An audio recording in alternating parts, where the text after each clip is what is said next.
Hey there everybody, Eric from Outer Limitless coming at you today with another video. Now in today's video we have a very special guest. If you're a fan of the hit TV series Alone, you are going to absolutely love this video. Now at this point, season 7 of Alone just came to a conclusion, and the victor of Season 7 is Roland Welker. So first and foremost, I'd like to say congratulations to Roland Welker on his amazing victory. Now at this point, Roland is the $1 million man. He has won himself a nice $1 million prize and has now been crowned the 100-day king. And in this video, I have the opportunity to speak with Roland about his adventure, about his experience on the Season 7 of Alone. Season 7 of Alone took place in the Arctic, and it was a very extreme challenge. And in this video, Roland and I talk about his experience out there, and we get a little bit behind the scenes. We talk about the details and some of the different things that you may have some questions about. And so before we get too far, I would like to say thank you very much to Roland and his family who did make this video possible. And I'd also like to say thank you very much to the people at the History Channel that helped with some of these details. So if you're a fan of Alone, or if this is new to you, but you see things that you really like, go to history.com where you can see all 7 seasons of Alone. Each and every episode is capable of being streamed depending on your local cable service, so go to history.com for more details. So now when we get back, we're going to sit down with the one and only $1 million man, Roland Welker, the 100-day king.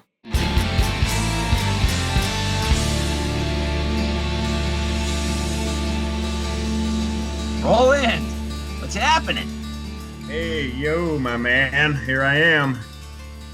Thank you very much. Thank you very much for stepping onto the Outer Limitless YouTube channel. I appreciate you taking the time here today.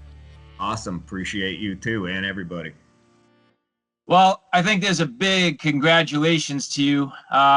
Huge victory, man, and we'll get into that. But again, congratulations. I can't hear it enough. It was a big time. Just awesome. So, well, I'm sure that there are a lot of people watching this here today that are familiar with exactly who you are, but I'm sure there's also some people that may not be so familiar. So I'd like to take a minute here to introduce you. So here today, we have Roland Welker. Now, Roland, you are the contestant and winner of the History Channel series Alone, Season 7. Season 7 being in the Canadian Northwest Territories, and they considered it to be the Arctic. You have a YouTube channel, Roland Welker, an Instagram, Last Bushman. You also have your own website, and you have a Twitter account at Roland Welker. But now getting into your website for just a minute, your website is rolandwelker.com, and on your website you have a number of things. You have videos, you have a blog, you have a lot of hunt photos. You also have some merchandise. But one thing that I did pick up is you actually have a book that's been written about you. I was curious about that. That book was written by a great friend of mine, Clearfield County historian, Clearfield County, Pennsylvania, where I'm originally from. Now, I am from Red Devil, Alaska, and have spent 24 years up there. Deep bush. Red Devil is deep, deep bush. But this book was written by my hometown historian, Richard Hughes, and we put this together several years ago, and it has just loads of highlights of my life. This is just the high points, you know. To get it all down, the book would be too thick. Lots of color, lots of adventure. Everybody likes that one. I sign them right here. It's all about where I come from and what I do, and it's just a brief glimpse into the life of Roland Welker. And we're going to put together a Alone chapter next. We'll be adding an Alone chapter to that, of course. So I would assume now, speaking of Alone, that book actually sort of leads up to your experience and really what probably turns you on to actually even applying for the alone experience? Well, applying for the alone experience, I've never done computer. I clubbed through that whole thing with a flip phone. Now, I had lots of people helping me on computer and everything. My sister, Megan Francis, did the legwork on the computer and everything, and a couple others, but she was the main one. Anyway, I got clients coming from all over the country to hunt with me for many years now. They show up telling me about this. They show up 7 years ago telling me about there's this show called Alone, and they just go on and on and on about it. And they say, you got to go do that. And I told them all the same thing. Get me in there, because I know it would take somebody helping me with the computer process to get me in there. I said, get me in there and I'll win that thing. I'll smash it. Oh, yeah, we're going to do that. And nobody ever did it. Finally, my sister took the time to get through the process, and it was a lengthy process. You don't just go sign up for this thing and it happens. There's a lot of work involved in getting on Alone. But just to present yourself, to get looked at. And after that, it just keeps ratcheting up. The energy involved in getting in is huge. Well, so obviously you did get in, and that leads perfectly to kicking off into your alone experience. And so I wanted to talk real briefly about your initial drop-off. Now, initial drop-off is different for every contestant. There's a number of different, and I'll call them conveyance methods for you to get there. Now, you happen to have a helicopter. Now, what I was curious about is, was that, in your opinion, an advantage where coming in by air, start surveying the land and really seeing what some of your physical barriers or impediments might be, what your sort of opportunities might be? And that's the first part. So did you feel as though having that ability was an advantage to you?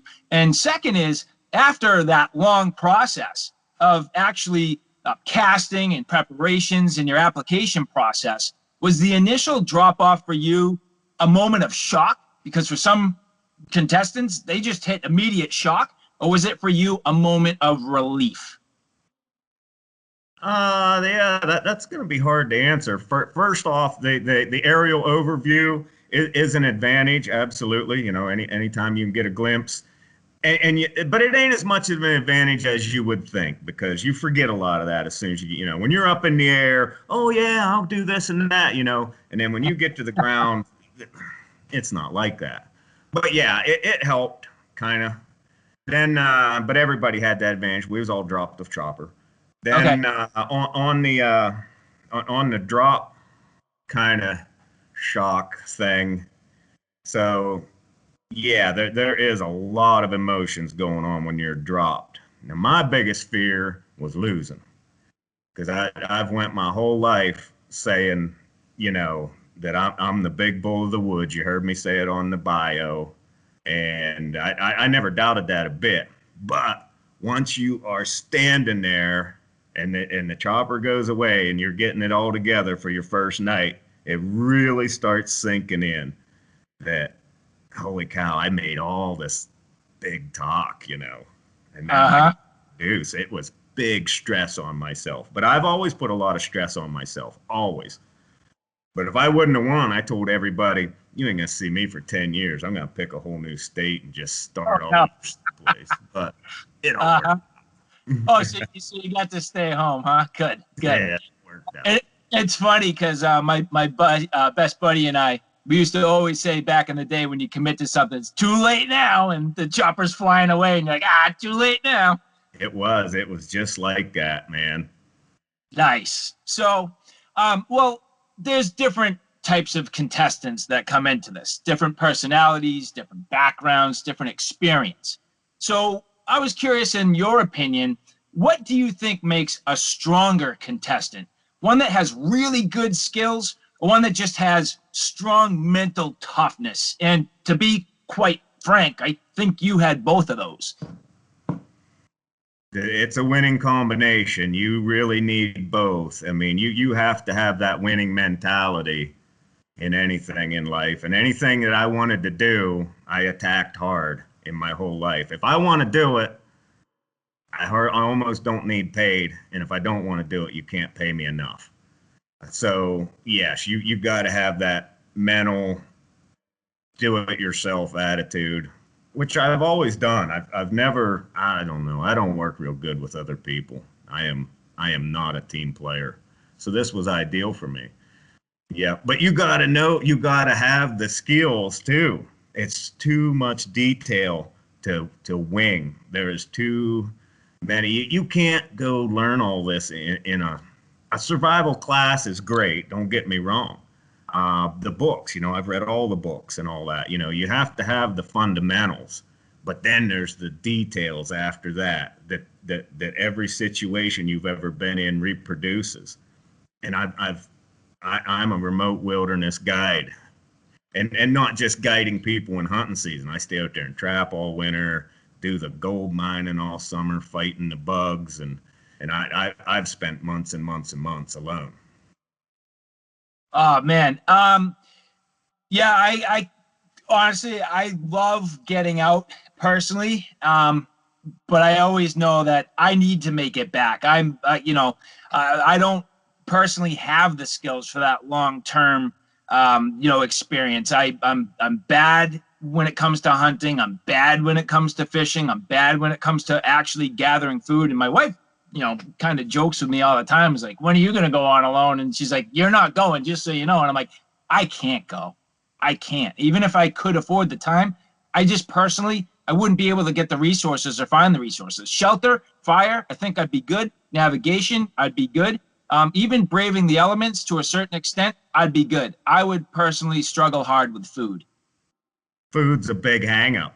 Food is a big hang-up. The rest of them can be conquered with, a few basic skills, but putting up food is that's the stumbling block for everybody. Yep. And so, well, I think that you had two very significant skills that directly contributed to your victory. The first is your experience with long, deep wilderness hunts and the butchering. And second is your logging skills. And talk to those a little bit, because I think in combination, those two were really a key factor on top of the mental toughness that allowed you to sustain to the end. They are. They were my two strong points. Absolutely. The logging is a tough industry. I log in central Pennsylvania, hardwood logging with old, obsolete junk equipment. That's what everybody's using back there. And long days to make it pay. Long days of just throwing yourself at it as hard as you can. If you're going to live in the wilderness, you better like to cut wood. And then I do. I love to cut wood. Butchering down trees all day is my thing. I mean, you got to start killing grizzly bears to have more fun than cutting down big 200-year-old red oaks. And so then the butchering and the big game experience. Yeah, I mean, I've literally packed tons of meat on my back over the years, tons and tons. And that muskox was just one more piece of meat. Well, what I found was pretty compelling. And, to be honest, I went back when I knew we were doing this, and I rewatched all of your clips because I wanted to be fresh and I wanted to make sure that I got the details straight. And one thing that I noticed, you always had a full cut stack of firewood. You were on top of it, man, and they didn't show it all. You saw some of it, you didn't see it all, and you were always loaded. You got to. When you're living outside like that, it's just, there's something to do all the time. You have to, if you ain't gathering food, you better be gathering up some wood or building your house. There ain't no downtime. And I think it was an interesting point that you brought up, and I think you said it fairly early, which was you were going to spend your time wisely doing the things that mattered and not doing the things that don't. Now, we've seen a lot of contestants through time that have spent time with their mental capability to stay in the game, working on other things, knickknacks, spoons and games and different things to keep them occupied. But I don't think this challenge was the same. You didn't see a lot of that in this episode. You saw maybe a little bit just from a few little things, but most of this was about getting prepared and being on top of it. I'm crafty. I can craft when I have the time. There was no time. There was zero time for that. Yeah. So apart from the mental fortitude, there are a lot of reasons why people tap out of that competition. And fortunately for you, that never became an issue. But, such things like losing your fire starter. Oh, you're scared of animals. Oh, I burnt down my shelter. You get homesick. Maybe you're just content with where you are. Medical problems, certainly. Now, you already said, talking about the details. Every detail counts and has to be calculated. Every single individual move that you make out there so that you don't lose your fire starter, so that you don't burn down your shelter. How did you approach that mentality initially? And did it change throughout your adventure? I approach every move I made like a chess player playing chess or a checker player, you know. So just before most things, I mean, sometimes you're just doing stuff you ain't thinking about, but you're like my daily plan or if I go here or do this, like Rock House and Danger Rock, all that. It was like a move in chess, I look at it as what's going to happen after I do that. And as far as it changing, yes, it changes every day, all day long. But you gotta be thinking, man. You gotta be thinking. So some people's misconception of the woodsman. I call myself a woodsman, and Absolutely. yeah, that's how I would describe my set of skill. Who I would be. Not a survivalist so much, but a woodsman. And some people got the misconception of the woodsman being a slob and living dirty. Well, I mean, if you're not familiar with this lifestyle, but what we're striving to be clean and smart and everything, So it, it's so much to know. You got to spend your life doing this to do what I just done. This is a 40-year career coming together. I started trapping at 8 years old. I mean, 8 years old, getting up with a flashlight and checking a line before school. At 8, lugging shit in on my back, dead animals. And from there, it was just remote camp. I was the kid that got off the bus and went camping all weekend in his pop tent. Loved 3-day weekends even more. In a rainstorm. You can't get nobody to go with you and do that. This is 40 years coming to a peak right now. Nice. Well, You better start young if you want to hit my level.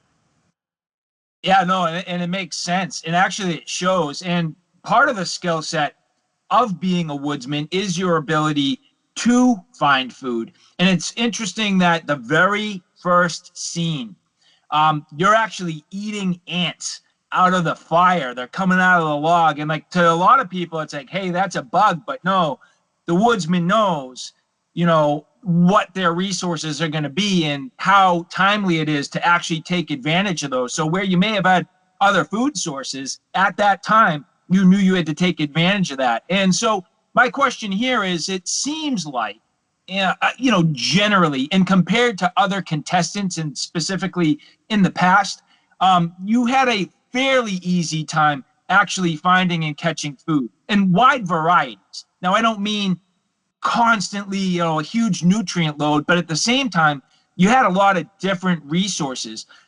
Was that really the case, that it was fairly easy for you to find those sources, or did you ever really struggle hard with food? Every day was a struggle. I mean, every day. Although I did secure a lot, but I mean, that's because I knowed it was hard, So I'm after everything. Plus, I can eat stuff other people can't eat. I don't get sick.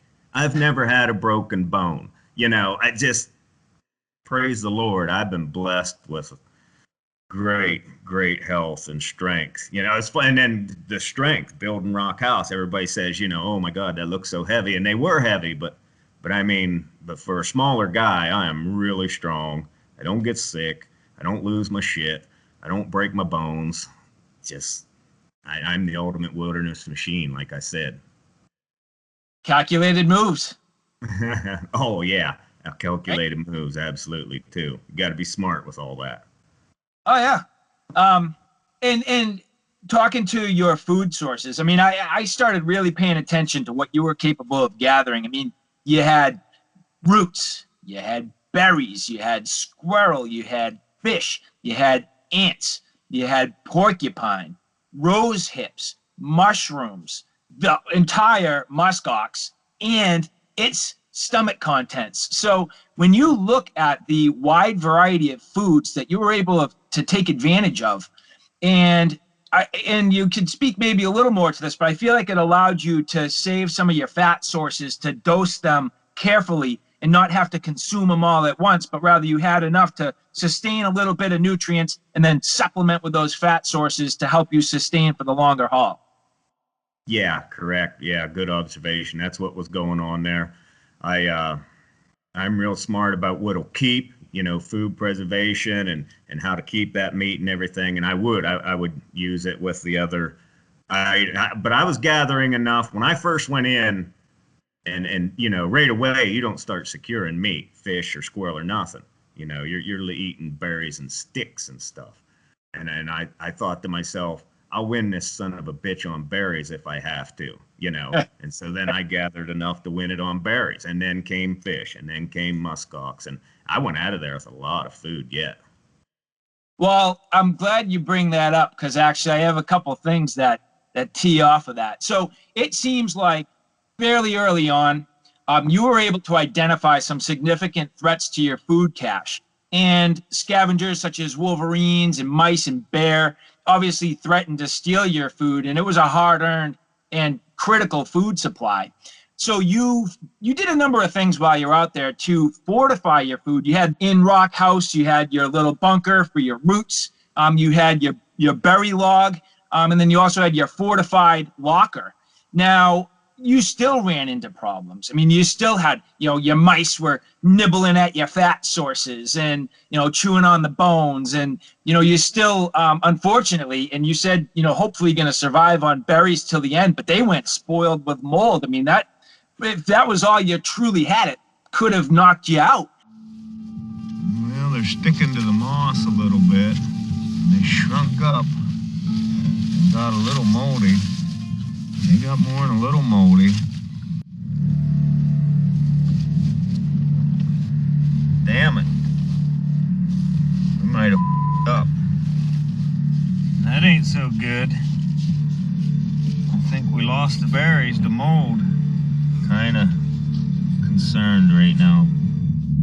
Well, I was relying heavily on these. We're running out of options here pretty fast. And luckily you were able to overcome and sustain. But how instrumental was your food storage and your locker and your methods in your long-term success and ultimately your victory? It had everything to do with it. Yeah, once you get a hold of it, you got to be able to keep it. You have to build the lot. Now you'll see everybody building food lockers. They'll quit putting it up in tree, and everybody will steal the food locker thing from me. The berry log, everybody's going to shove shit in a log now. So there's some things I had to give up to the competition here in the future, I guess. And keeping them, and every place you go has different circumstances. So it's just a general knowledge, and then you got to know what to do to keep a hold of that. The mice were working on all that stuff. I fought the mice hard. Yeah, mice will get you. Them small critters will get you. Oh, I bet. And you had even talked about how you had the one living in Rock House, but you didn't want to sacrifice him because the rest of them would all move in. So you left him there almost as like a placeholder to have the lesser of evils. So, very interesting. And speaking of Rock House, on your YouTube channel, you do have a very detailed video on your Talkin' Story series about Rock House. And I encourage people to take a look at that if they're interested in seeing some more detail. But, given your skill set and the knowledge you gained about your surrounding terrain, do you think you'd have been as successful or even able to sustain with a different shelter other than Rock House? Yeah. I'd have still made it without rock house. Whatever I built would have been strong. The wiki up I knowed would be a problem for the burn factor and the cold factor, everything. My initial strategy was strong shelter, and I got a reason for that. There's a certain priority I have for certain things, and when I do them, when I hit the woods, and I don't want to go into that too hard, but strong shelter was a big part of my strategy. But with that, you're giving up big calorie. You're giving up big calorie. As I'm putting rock house together, everything takes longer than you think, but you get so far into it, and I watched myself losing weight even though I was eating, because it ain't the high energy. Even the best of stuff out there ain't what we're used to eating. Absolutely, and very true. And well, so even if you were capable of making a different shelter and sustaining, you know very well that it just takes one little slip up and literally everything goes up in flames. So, I mean, look at what happened to Amos and even other contestants throughout season 7 and in the past. So, I mean, the threats are real, no matter how good you build your shelter, to having problems with fire. And that could obviously be a game ender right there. So, I think that's, just a testament to what you've said about taking the calculated risks and moves. And speaking to your build of Rock House, and even though it was, a big fortified shelter and very strong, it seemed like, and you just said it, that during the show you were concerned with calories and burning energy to build the shelter, but I feel as though the bigger threat was actually physical injury. And if you look at like what, for example, happened to Corey, he was carrying big logs, twisted a knee, he's out. And, I know you had already spoken to, your general health and ability to do these things, but I mean, that was a real factor for you in the potential to get injured while building Rock House. Oh yeah. There was a couple close calls putting rock house up. Yeah, some. You could smash a toe. I had some roll back. I had one roll back on my foot. Nothing happened, but it sure could have. A guy can put his back out heaving them rocks around. Some of them I had to incorporate where they's at because I couldn't even get them out of there. Yeah. And do you think it ended up a little more narrow than you would have liked had you been able to move everything? Yeah, it did wind up a little narrow because there was some of them, but I already had a bunch of wall up. And as I was going down and working it, there was a couple big bastards in there that I rolled them all around that place. I even got under them and pushed on them with my feet trying to get them out.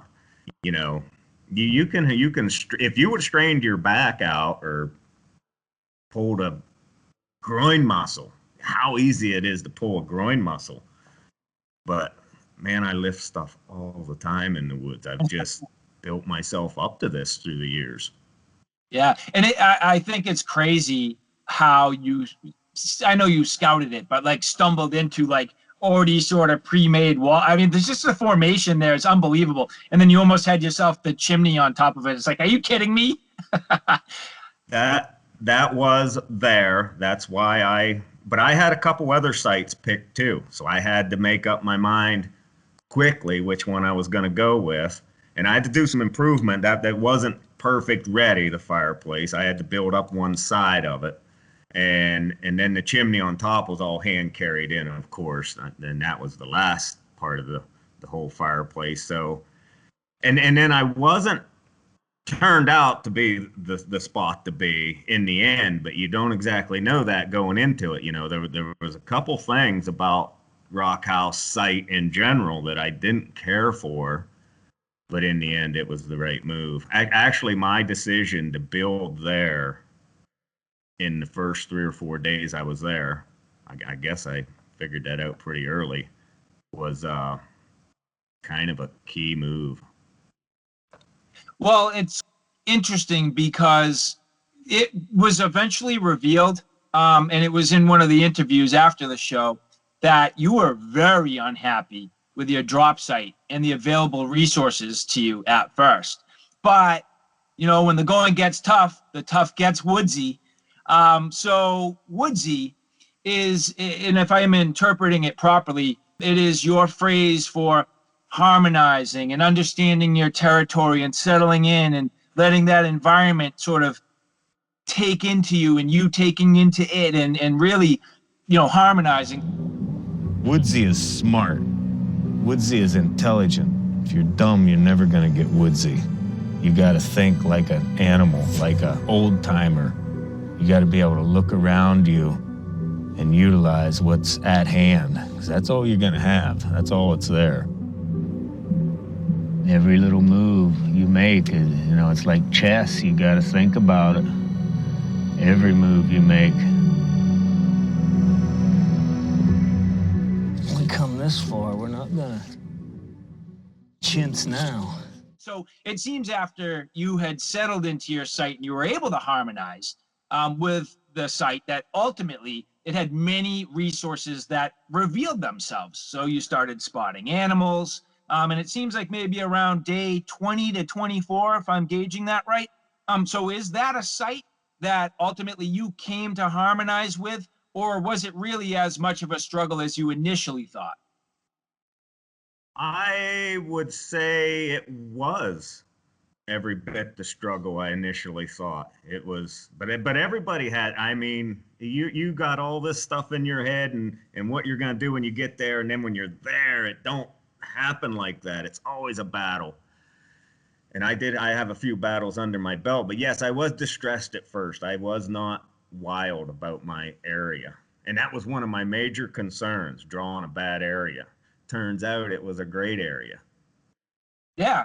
Oh, so I mean, you know, it's But I kind of got in the groove with it though, to get to your question there. Yes, I had to develop myself into that area.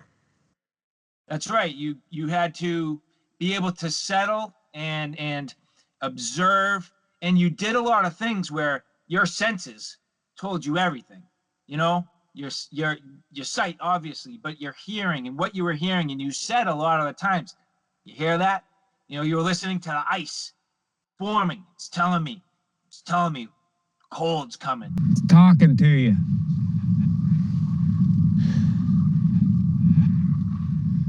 It's telling you to get ready for cold. You'd look at the fat on the animal, the color. You see that? That's blue. You see that? That's white. Cold's coming. So it seems like between your general woodsman experience and your ability to get woodsy really got you into a groove and allowed you to further succeed. Yeah, getting woodsy is all about getting smart with what's going on around you, making do, observation, making the right moves. So you got to the point where you were able to harmonize with your environment, right? So some of the things that were otherwise difficult maybe became a little bit easier, at least to the ability where you were capable of getting some of the things you needed to accomplish. So if you were able to harmonize with your environment and enjoy some of the silence, it turned into self-reflection. So at that point, you're not only harmonizing with your environment, you're actually harmonizing with yourself. And it allows you to really get a different train of thought. And you had really started to talk a lot about family. And at this point, it's been about a year since your mother's passing. And you discussed that you wanted to make it a point to spend a lot more time with family. Has the past 8 months been, you know, what you thought it would be in terms of your ability to spend more time with your loved ones? Nah, I took back off again. Uh-huh. I did make my rounds, and I have some more rounds to make this winter, and so I'm doing the best I can with that. But I've been in so many states since then, and conducted so many hunts and done so much stuff. It's just I can't quit moving. I don't know why. I just drift around. I'm a modern day nomad, but I do want to say that I somehow felt closer to my mother at Rock House than I ever did before, and I don't know why that is. Well, her passing obviously triggered that. it's you know, we have no book out there. There's no books, there's no journals, we don't have a watch, we had nothing like that at all. And I'm an avid reader. A big part of my life in the wilderness is reading. And I don't mean on a tablet or something. I take books. And I love to read. If I could make money reading, I'd quit everything else. So there I am with no book. And so you know, you got that downtime in Rock House when it's getting really cold later, you know, the long winter nights. And so I just kept going back in my mind further and further and pulled up a lot of really cool childhood memories that were probably on the verge of being lost. Because as we get older, we just get too much, you know, you can only put so much in here before it starts going out the other side. So I just did mind exercises on, and then that triggered a lot of family emotions and wanting to go back to what I called old Shiloh, which is gone forever. Old Shiloh's gone like old everything, you know. This is the modern era, and it's getting more bizarre every day. It's like a science fiction movie. It's terrifying. So it was a nice, it was a nice little trip into the past in my mind. Well, speaking of your family, actually at this point, I've had the opportunity to communicate with some of your family, and they've been absolutely outstanding. And on top of that, completely instrumental in our ability to even do this. So a great big thank you, you know, to your family and for what they've done to facilitate this interview. But it's come clear to me that based on your support system and what they're doing to help you keep things moving, now that you've, you know, had your success, I think they understand what this victory really does mean, you know, not only in terms of a healthy paycheck, but, you know, this opens up many more opportunities for you. Do you feel like the victory in this experience has created sort of a celebrity status for you? And if so, will you continue to build upon that and grow your name as a hobby or as a career? I'll pursue it as a career. It's going to conflict with my remote lifestyle, but at the same time, I'm kind of grabby. You know, I'm gonna get a hold of it and see where it all goes. You betcha, shooting for the moon. Well, okay. So I guess with that, then, there's many other survival personalities that have gained popularity from their TV appearances, whether alone, Naked and Afraid, Dual Survival, and even Survivor. I mean, look at Colby Donaldson, who you've had the pleasure of working with and spending some time talking with him. Will you continue to pursue survival challenges, you think, moving forward, or is survival challenge one and done? Oh, I'll tackle any survival challenge out there, or any interview, or whatever, whatever. It don't matter to me. I'm taking all comers, you know, and I don't know how I'm going to fit into all that because I'm a little bit hard to get along with, you know. I just see, I don't see much. I'm going to have to soften up a little bit, I guess, to get along with everybody. But at the same time, I'm still going to be, you know, but you're going to watch either way. You're going to watch me because you hate me and you want to watch me bust my ass, or you're going to watch because you think you like me, you know. Okay, all right. So survival challenge for you then. And this is like a two-parter. All right. So there's so many, you know, modern day survival experts out there. I'm just going to name a few names and then throw in one or a couple if you want. David Canterbury, E.J. Snyder, Cody Lundin, Matt Graham, Bear Grylls, Les Stroud. So if you could take on, oh, and you know what? I'm even going to throw in Callie and Kylan, who were really close competition for you, and Zachary Fowler, who's second highest days surviving, you know, out on alone. So if you could pick one contestant that would be the ultimate match for you, the head-to-head, you know, biggest threat to you to overtake you, who would you take on for long term? And I know there's different types of survival challenges. So we're going long-term survival. Who would you take on? Who do I fear the most out of that lineup? Or add one if you have somebody in mind. Yeah, I mean, there's a couple men that I learned from that people would never know of, but I would out of all of them, I would say Kylan and Callie's at the top of the list. They were unbelievable. And if you look at the Alone casting and their history, there's not, it's predominantly men. You can see at first, it was all men for season 1. Then they tried to mix in the females. And in season 7, there were just the 2 of them. And guess what? They're your 2 runner-ups. I mean, they were unbelievable, very spectacular, difficult competition. They just simply had some bad luck. I mean, it can go a number of different ways. So, I mean, and I'm also curious what would have happened had all 3 of you, or even 2 of you, gone over the 100 days, how that would have panned out. Yeah, they were tough gals. They were great competition, no doubt about them. I'll never forget them. But, you know, I was there to save the day. The boys still hold the championship. It's the boys against the girls. We know who wins that. Hold on as tight as you can, man. Well, You know. Speaking to Kylan, she made you guys some pretty special medals. Now, talk about that, and then you have something else that's pretty important to you that I think you'd like to show. Yeah, those medals Kylan made at her shelter, you know, toward the end there, and I got the gold one, of course. But that is so special to have that was made in the program by Kylan, who, you know, I all 10 participants were special and good, strong competition.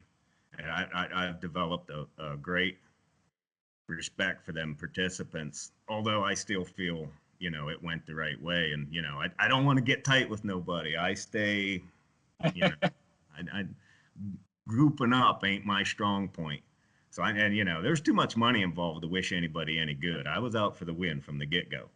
But I have Kylan's medal, and I got a lot of respect for Kylan, huge respect for Callie. But then when I came out, another lady I have huge respect for, her name's Lenore Baird, and she has helped me with all my expeditions in Bush, Alaska, in Red Devil Bush, Alaska. And to this day, she's involved in them. And she's my seamstress, too, my fur sewing seamstress. All that cool fur I was wearing is stuff that I've worn on my trap lines throughout the years, all hand sewn by Lenore Baird. So I just seen her not too long ago. She helped me with my hunts this year again.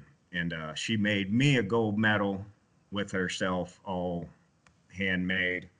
And I got it on right now. This is my gold medal from Red Devil by Lenore Baird. That's actual gold in the medallion there. That gold was actually mined by a famous miner, Dick Wilmarth. He was the first Iditarod champion in 1973. He won the first dog race. And I ran with, he's passed now. He's just gone a few years. And I ran with him for a long time. I learned a lot off Dick Wilmarth. Lots of my bushcraft. And Lenore. You know, these are the old timers I always mention. And there's old timers before them, too, that I also have respect for. And I also want to mention Jamin Klopman, another man from Western Bush, Alaska, that has a lot to do with my skill set. So there's the gold medal from Red Devil. And bear claws as well. You know, that bear was actually shot by Lenore, and we skinned that and did the claws together many years ago, but now they're on my necklace. It's spectacular and really cool that, you know, in a certain way it has, you know, reflection to some of the heritage. And, you know, you did talk actually quite a bit about that on the show.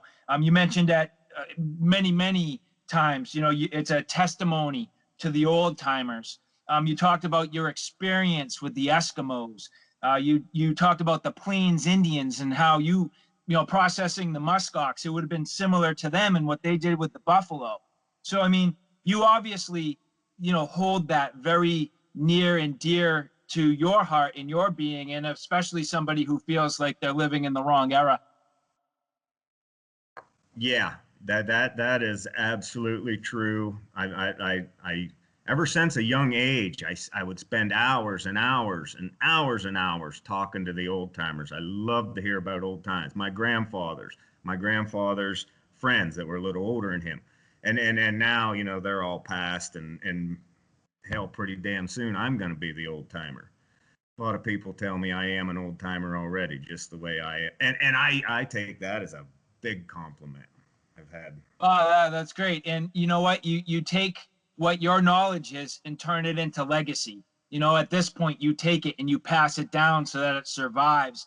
People lose these skills. It's important to hold on to them to create that longevity and the legacy throughout mankind. And, you know, at this point, you're one of the guys that has the possibility and potential to do that.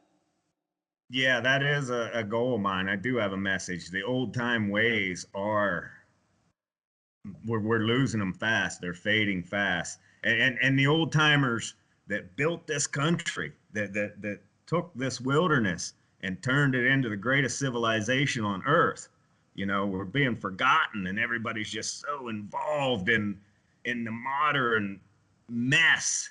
And we'll just leave it at that, you know. My people came over here and, you know, helped put this all together, and other people's old timers, obviously too, you know. And so, yeah, I want to make a big standing for the old timers and they did it with nothing, hand tools and a wore out pair of boots or whatever. You know, we are so spoiled, even myself. We are so spoiled in this day and age that we could never go back and live like those people. Yeah, and I'm glad that you you know, acknowledge, even, you know, all of us, we are all spoiled, and to, you know, understand a simpler time. It's, you know, it's very important to keep that moving forward. And I actually I had a funny spin-off on the thoughts on the challenge. So, you know, obviously the challenge that, you know, you were involved with was you know, cold weather. Could you have had the same success in a jungle? Good question. I can't answer that. I mean, I prefer cold weather. I'm a cold weather expert, we'll say. But at the same time, I'll throw myself at it, dude. I'll go anywhere. uh, Maybe we shouldn't have said that. If they're gonna pin you up on a new survival challenge, let's hope they don't throw the curveball at you. Yeah. Well, I'm used to curveballs. Been dealing with them my whole life. I'd suspect you'd get ready for it if it happened. Mm-hmm. We'll smack that one too. How's that? Nice.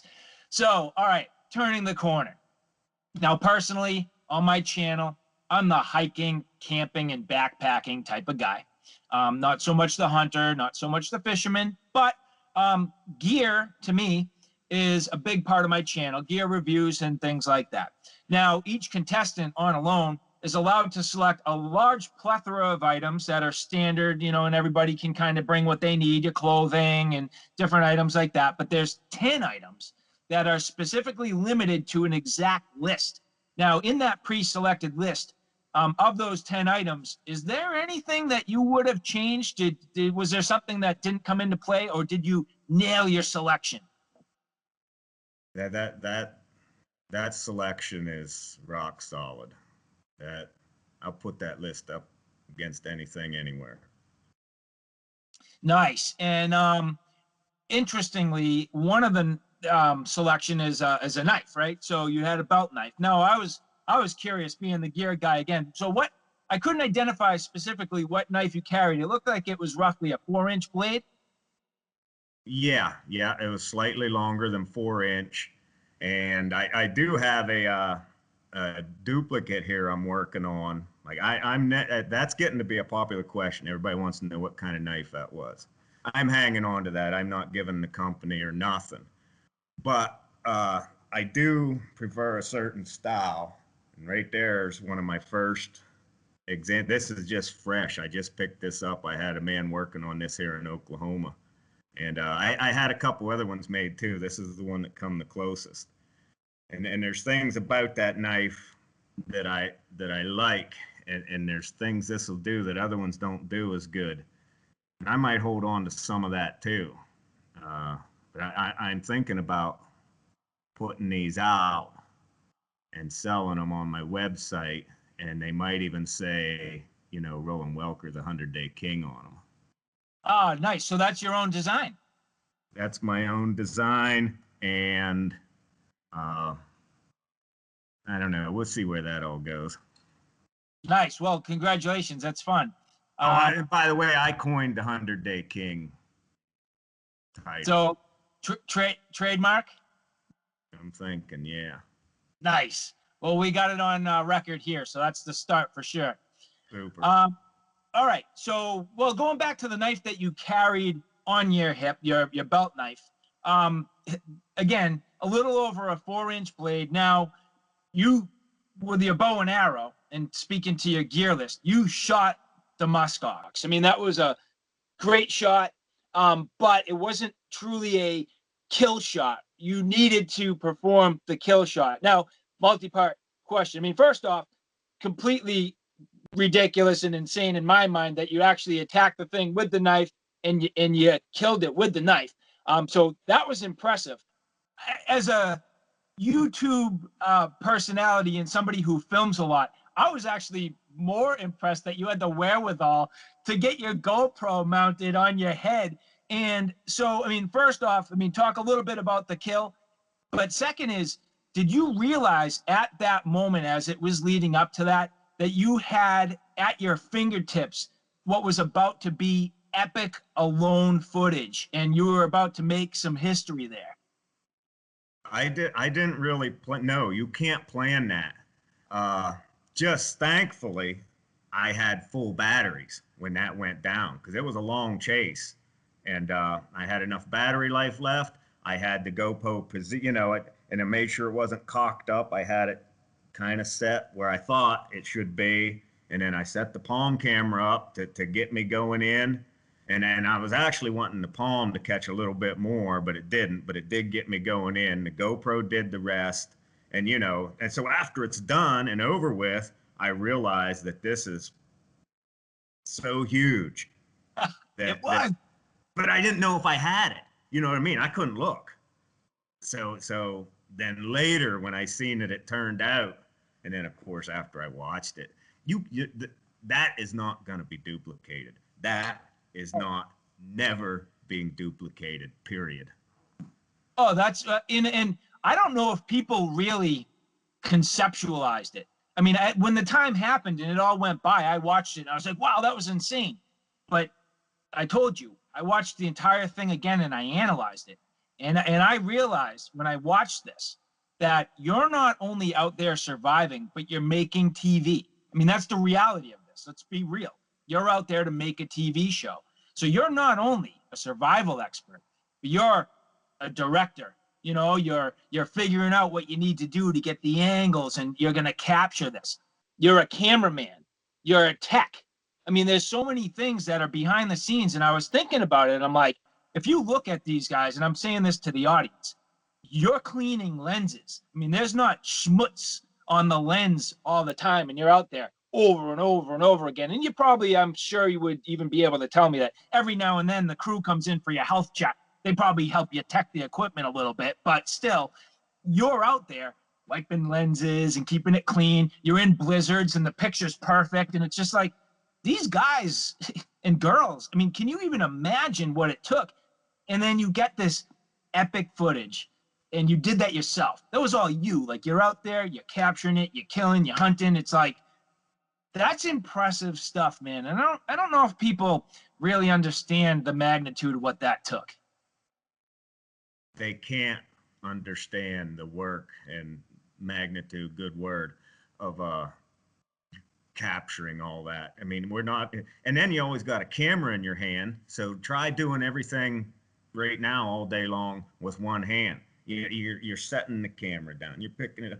We got 3 cameras sometimes. We're shooting all the time, every day. It's absolutely a factor. It's taking up brain power. It's taking up physical energy. It's taking up time of the day, walking back and forth, get the shot, and then go fetch your camera and explain it too. And then, so the show ran and everybody sees all this footage. And then there's still hundreds and hundreds of hours or 1,000 hours of stuff that got shot and didn't get showed, and some of it's pretty good, but it's just it's too much. So yes, the camera work is huge. And then these modern cameras with all the push button, it's just they're finicky. Yeah, I wanted to just tell you while I had you here that I appreciated how you and quite frankly all the contestants take that on, because I know what kind of a challenge it is with what I do, and I appreciate it. And you had a lot of creative angles too, things that I know you were thinking creative, like putting the camera down inside the meat locker. So as you're putting the meat in, you see it coming down at the camera. And when you butchered the muskox on site, and you were putting it beneath the hide, and the hide comes down over the top of the camera. Like, you need to think creatively and cinematic and on the fly. And like you said, you got a major job to do to butcher the damn thing, never mind thinking about the camera equipment. And you nailed it. You guys, you all do spectacular. Yeah, everybody did a great job. It was super huge. And we had good people putting that together too, man. Production for this was filled with a lot of quality folks. Oh, it's absolutely an amazing production overall. You know, one of the things that I caught on to, and I think it's a concept that developed in your mind as it went, and I know you caught on to it.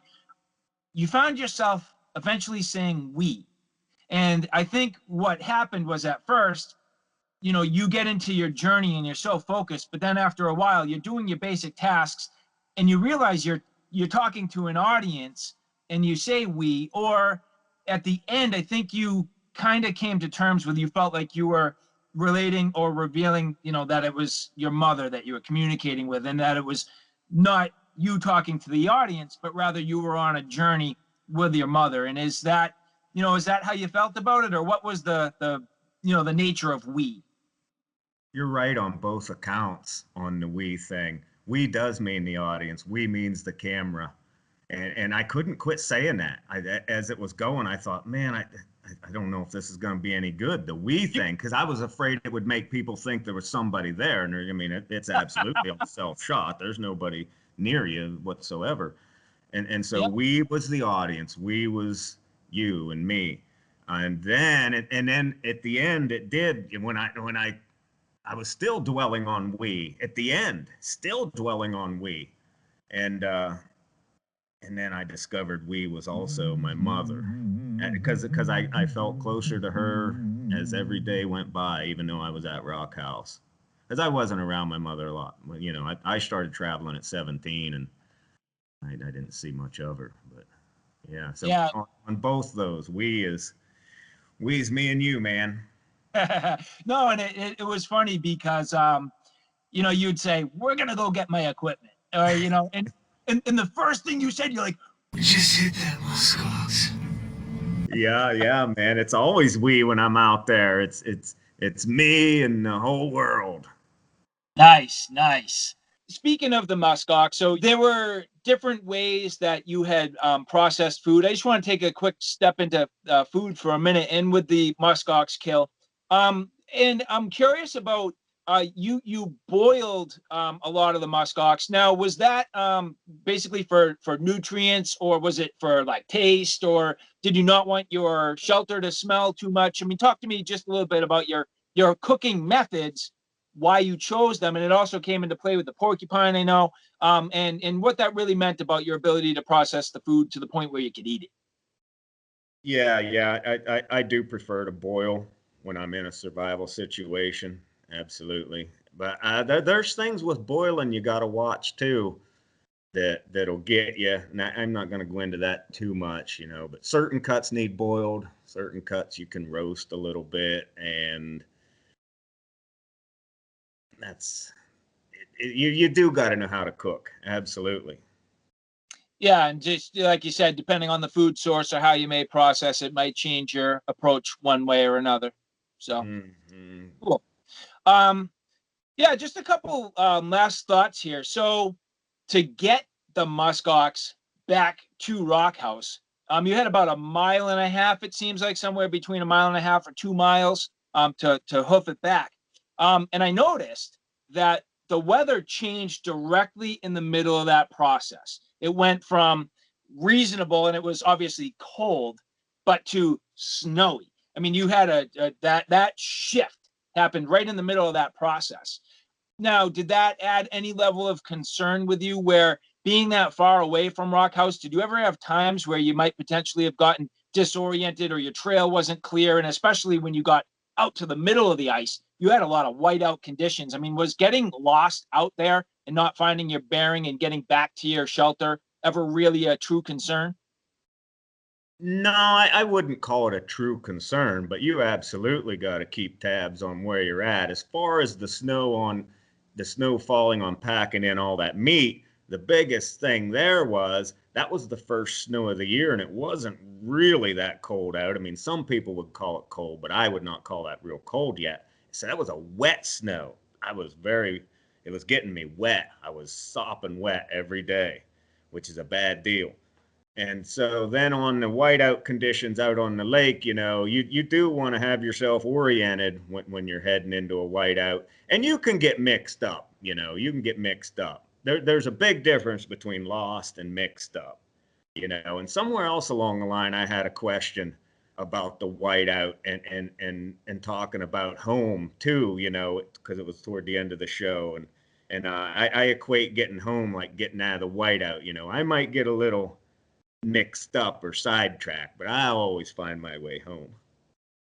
And that's again back to the woodsman in you, having the navigation skills and the ability to be in those terrains and understand. And I noticed that you said a few times, I'm here in the tree line. I see some familiar rocks, and you obviously have landmarks that you check some boxes in your mind. And I do the same thing when I'm out in the mountains and I'm hiking and camping and backpacking. The visual and the understanding of your orientation and navigation is obviously critical to that success. Absolutely. It's part of being woodsy. Nice. So last talk about Rock House. Rock House, in your adventure and your experience out there, it really truly did become your home. And you've already showed us, and we talked about one of the souvenirs that came from the Alone experience. Did you bring any other souvenirs or mementos or anything else other than your memories and a couple of those little things? Did you bring anything back from your Alone experience? I did. I have a little bag full of like I had some bones that became tools. I didn't really sit around and make them, but I'd break them, and I had some that I used for punch or awls and different things. I had my spoon. I brought my spoon back, and yeah, I got a nice collection of Rock House mementos. There'll always be a piece of me at Rock House. I'm gonna go back to Rock House. Nice. And when you do, you're gonna smoke your willow pipe? Yeah, I think I will have me a willow smoke. Nice. Yeah, well, the pipe came out. I definitely got the pipe. Nice. Yeah, that was cool. It was a nice little spin. And it seems like that brought your adventure all the way around full circle to what your initial goal was, to completion. That it did. I mean, on one of the pre-interviews, I said I'm going to build a log cabin. I built Rock House. I'm going to shoot a bull moose. I shot a musk ox. I'm going to cut a big pile of wood, obviously, and I'm going to make it look so easy. I'm going to start smoking again. I'm going to make a pipe, and I got to put that scene together at the end. It was a blessing from God Almighty above, dude. I wasn't alone at Rock House. Well, that is actually kind of poetic. Yes, I was blessed by the God of the Holy Bible, and in the name of Jesus Christ. All right, so Roland, final thoughts here. First and foremost, again, thank you very much for coming on the channel. I hope my audience enjoyed this. You brought us a little bit behind the scenes. Unbelievable, and congratulations again on your victory. Well earned. Just to wrap it up, what is next for Roland Welker?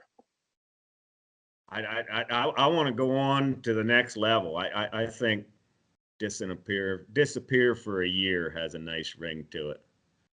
I'm gonna remove the victory showed me that the Lord wants me in the wilderness. That's where I'm going. Well, you're a woodsman. You're a survivalist. You're a master of your craft. I hope that you continue to educate people, keep the legacy. As you had mentioned, enjoy your family and harmonize with them the best you can. And even if it means you're going away for a year and you come back and it keeps you strong, and obviously enjoy that time. I'd like to say thank you not only to you, but to your family as well. And I'd also like to say thank you very much to the people at History Channel. I worked with them a little bit to help facilitate this. And if anybody's watching who would like to see more of this footage, definitely go to history.com. You can see a number of the episodes. They are available, and you can see Roland out there doing his best work. So Roland, again, thank you very much, man. This was a pleasure. I'm honored to have you, and I really look forward to seeing what you have coming up in the future. Well, you will. And anybody needing a little bit more, go to www.rolandwelker.com. That'll take you through all the other stuff. We're still getting a few hunting trips in, thinking about doing Woodsy survival camp. And I'll be seeing everybody around, and I appreciate all folks too. And you too, my man. Yeah, thank you. So we'll catch you on your YouTube, on Twitter, on your Instagram, your website.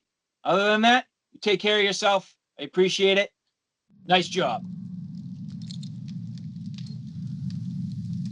Hot and rare on the inside. Hot and rare. They're back. This could be their last performance at Rock House. Here they come. The sensation of Great Slave Lake. Hot and rare. Live at Rock House. I live in Rock House and eat wild muskrat meat and squirrel mushroom stew. And when I catch a fish, I turn its guts into soup. If we get a rabbit, we'll eat its head. And if you come here with the wrong 10 items, you are dead. Rock House.